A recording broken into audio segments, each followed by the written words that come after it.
The day Margaret Wyndham called the sheriff on me for illegally fishing on her lake was the day she signed her own eviction notice. There I was at dawn, casting my line at the same spot I'd fished for 23 years, when this shrill voice cuts through the morning like nails on a chalkboard. "You're trespassing on HOA waters." Sheriff's deputy shows up looking uncomfortable as hell. "Sorry, Theo, but she filed a complaint. I have to ask you to leave." Margaret stood there in her pastel outfit with that satisfied smirk, watching me pack up my tackle box. The snap of that box closing echoed across the water like a gunshot. What this newcomer didn't know? I didn't just have permission to fish that lake. I owned the entire thing, every drop, and she'd been illegally charging my neighbors $200 a month to use my property. Time to teach a bully that some fishing holes bite back. What would you do if some Karen tried to steal your fishing spot? Drop a comment and tell me where you're watching from. I guarantee you've got HOA nightmare stories, too. My name's Theo Blackstone, and I moved to Pine Ridge Lake back in 1999 after my wife Sarah passed. Cancer took her at 48, and I needed somewhere quiet to put the pieces back together. This little 2-acre plot came from my grandfather's estate, just raw land with a view of the water. I built the cabin myself, board by board, nail by nail. When your hands are busy, your heart hurts a little less. The lake became my therapy. Every dawn for 23 years, I'd cast my line into that dark water while mist rose like ghosts off the surface. The smell of pine needles mixed with damp earth, and the only sounds were loons calling across the water and the gentle crunch of gravel under my boots at the boat launch. This wasn't just fishing, this was healing. Pine Ridge Lake's a 40-acre natural spring-fed beauty surrounded by a mix of old cabins like mine and newer McMansions that started popping up around 2015. The original residents were good people, blue-collar retirees, veterans, teachers living on modest pensions. We looked out for each other, borrowed tools, shared fish when the catching was good. Nobody cared if your truck had more rust than paint, or if your lawn looked like a patchwork quilt. Then came the gentrification wave, and with it, Margaret Wyndham, who arrived like a hurricane in designer shoes. Margaret rolled into town 6 months ago in a white BMW SUV with a blessed vanity plate, fresh from a divorce settlement that landed her an $800,000 lakefront property. She's 48, with that helmet hair that defies both gravity and good sense, always overdressed like she's heading to a board meeting instead of living next to a fishing hole.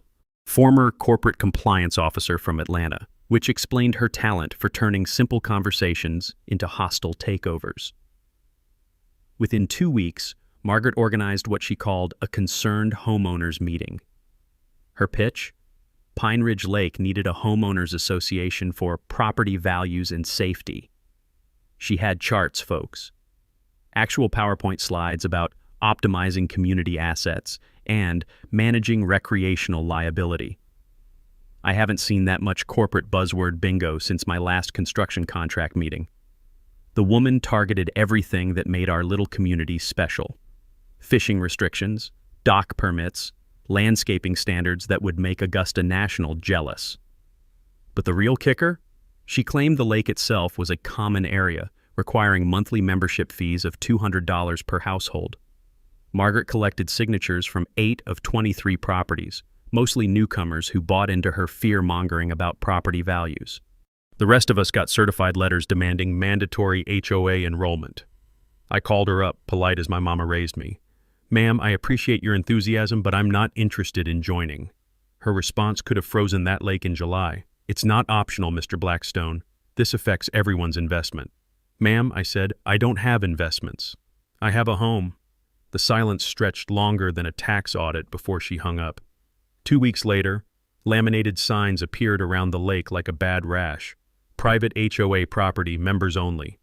The plastic gleamed in the morning sun, an ugly scar across the natural beauty we'd always shared freely. I kept fishing anyway. What else was I going to do?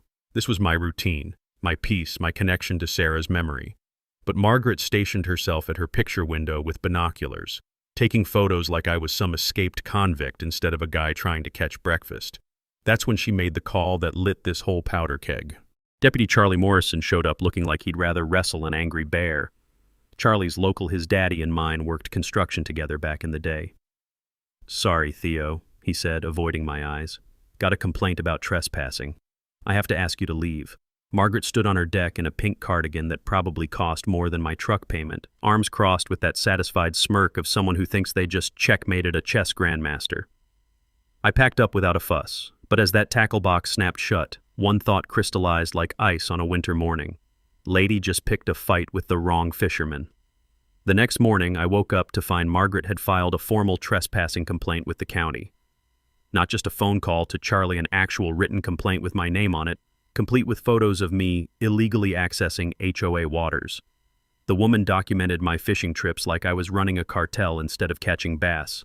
Within 48 hours, she'd organized an emergency HOA meeting about what she called non-compliance issues, the agenda, how to deal with problem residents who refuse to respect community standards. Margaret had recruited Dale Pemberton, a retired bank manager with the personality of wet cardboard, as her HOA treasurer.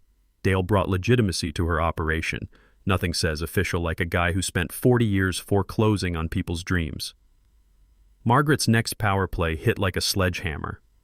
She identified 4 other problem properties around the lake: Betty Kowalski's cottage with its cheerful garden gnome collection, the Martinez family's weekend cabin with the unapproved fishing boat, old Frank's place with the vegetable garden that apparently violated aesthetic standards, and the Johnsons' modest dock that predated Margaret's arrival by 15 years.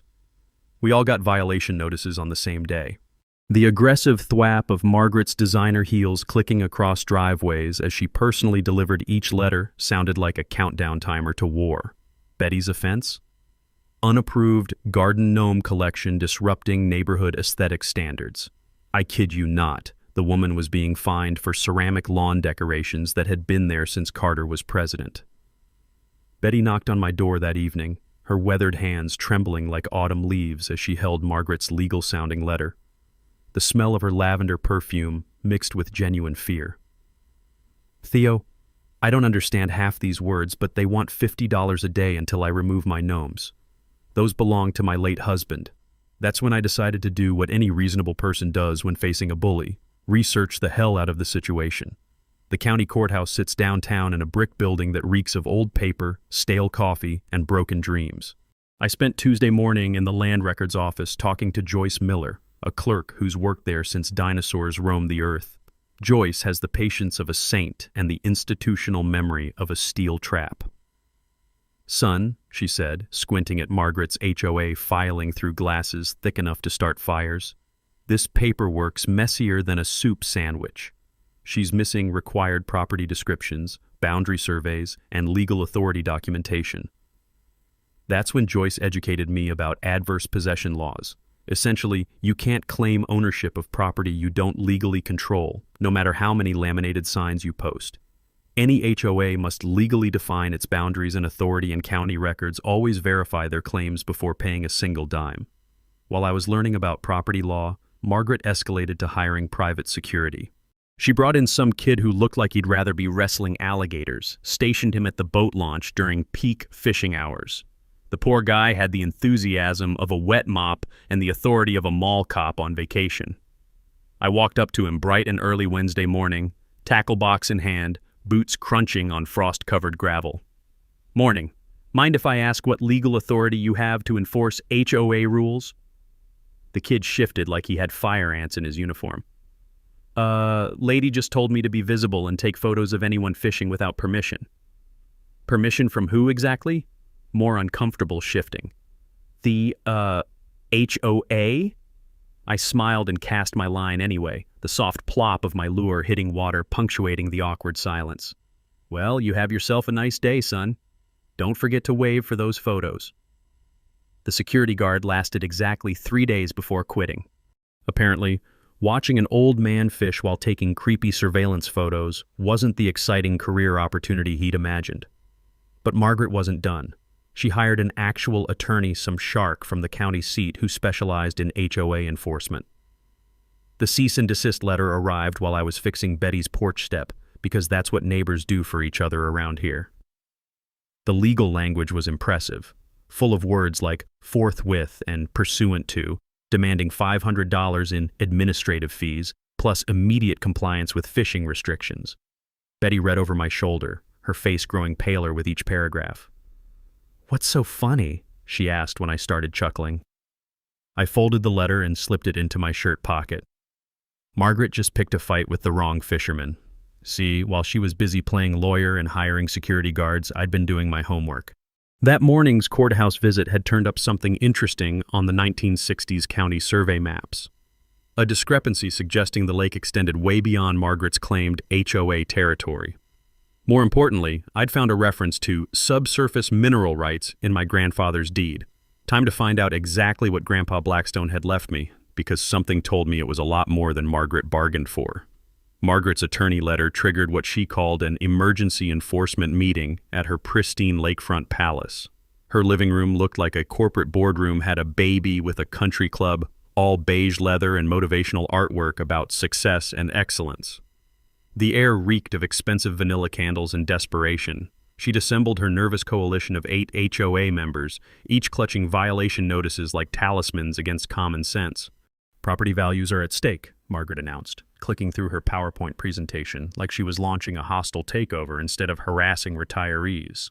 Her enforcement plan included liens, small claims court, and police reports. When Dale suggested maybe they should verify their legal authority first, Margaret steamrolled him faster than a freight train through a paper bag. "We can't show weakness to non-compliant residents," she declared, her voice sharp enough to cut diamond.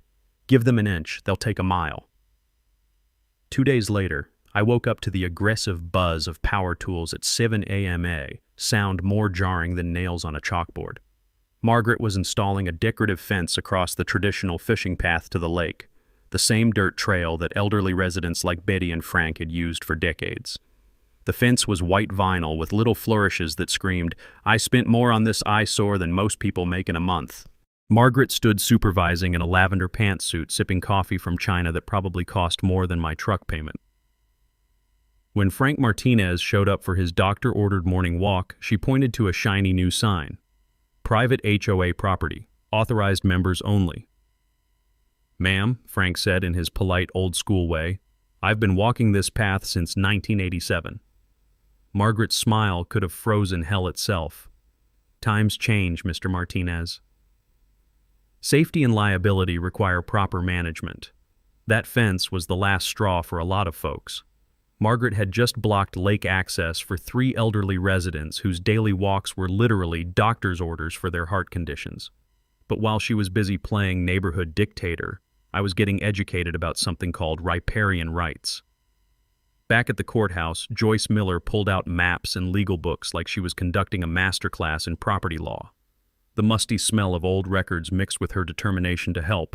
"Theo," she said, adjusting those thick glasses, "riparian rights are trickier than a 3-card Monte game.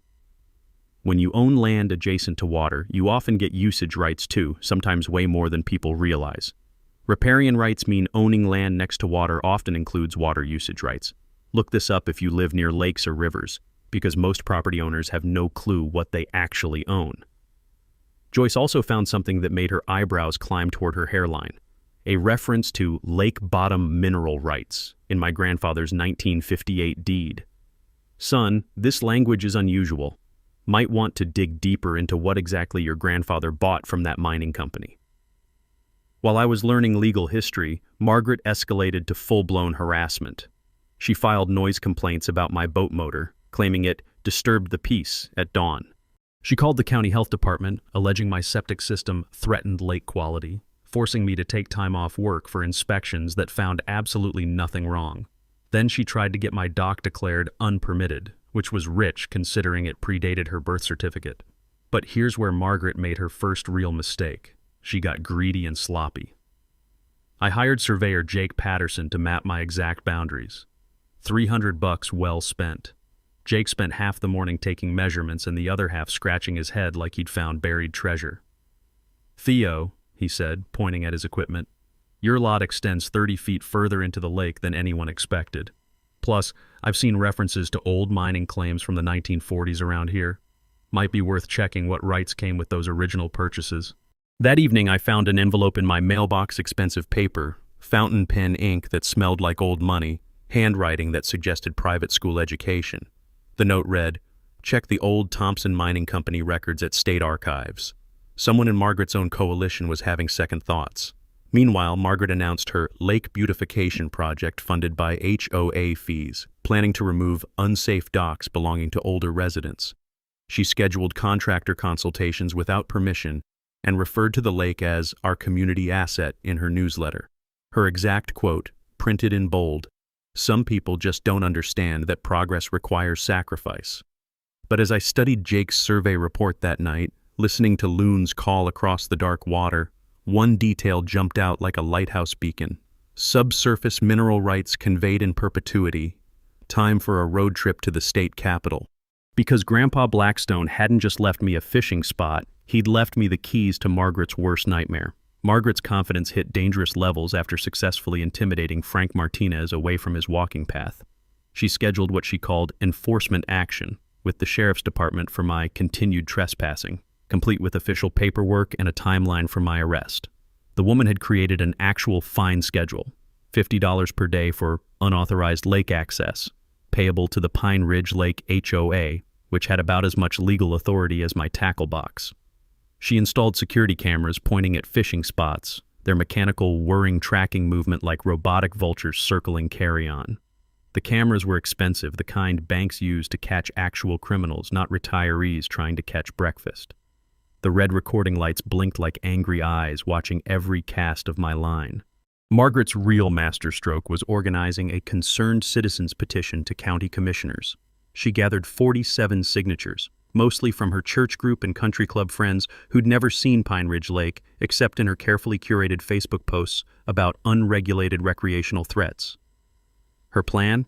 Present the petition at the next public county meeting, complete with PowerPoint slides that would make a corporate consultant weep with pride. She'd already booked a caterer for the post-meeting celebration and invited the local newspaper to document her enforcement success story. While Margaret planned her victory parade, I took a 3-day trip to State Capitol archives. The building reeks of history and bureaucracy dust, old paper, and the crushed dreams of 1,000 researchers. I spent those days digging through Thompson Mining Company records from 1943 to 1962, learning more about my grandfather's business dealings than family reunions ever revealed. Here's what I discovered. Thompson Mining didn't just lease mineral rights. They purchased all mineral and water rights to Pine Ridge Lake for copper exploration. The copper turned out worthless, but those legal rights never rescinded when the company folded. Mineral rights and surface rights can be owned separately. Always check both when buying property near water or former industrial sites, because you might own way more than you think. The paper trail was clearer than spring water. Thompson Mining sold rights to a consolidated holding company in 1965. When that company dissolved in 1978, assets transferred to individual partners. One partner, Theodore Bud Blackstone Sr., my grandfather, rights passed to my father in 1982, then to me in 1999. But here's the kicker that made my coffee taste like victory. Those rights included lake bottom ownership, not just mineral extraction. Every square foot of lake bed, from shore to shore, legally belonged to me. Back home, Margaret was sabotaging everything with the desperation of a sinking ship captain. She reported my boat as an abandoned vessel to state environmental agencies. She filed complaints claiming I was running commercial operations without permits. Apparently, one guy with a fishing rod qualified as commercial fishing in Margaret's alternate universe where logic goes to die. She spread rumors about property tax delinquency, which was hilarious since I'd been current for 23 years. The woman went full scorched earth, approaching my part-time employer to suggest I was unreliable and involved in neighborhood disputes. My boss knew me well enough to laugh off her complaints, but the audacity was breathtaking. Meanwhile, Betty Kowalski was doing detective work that would shame professional investigators. She discovered Margaret's HOA had never filed proper incorporation papers with the state. It existed only as an informal neighborhood group with about as much legal authority as a quilting circle. "Theo," Betty said over morning coffee, steam rising from our mugs while the smell of bacon drifted from her kitchen. "That woman's been running a con game since day one." Dale Pemberton visited me personally, looking more uncomfortable than a vegetarian at a barbecue contest. He suggested a compromise solution, reduced HOA fees in exchange for limited fishing schedule. I politely declined without revealing my research findings. Dale left frustrated, warning that Margaret won't back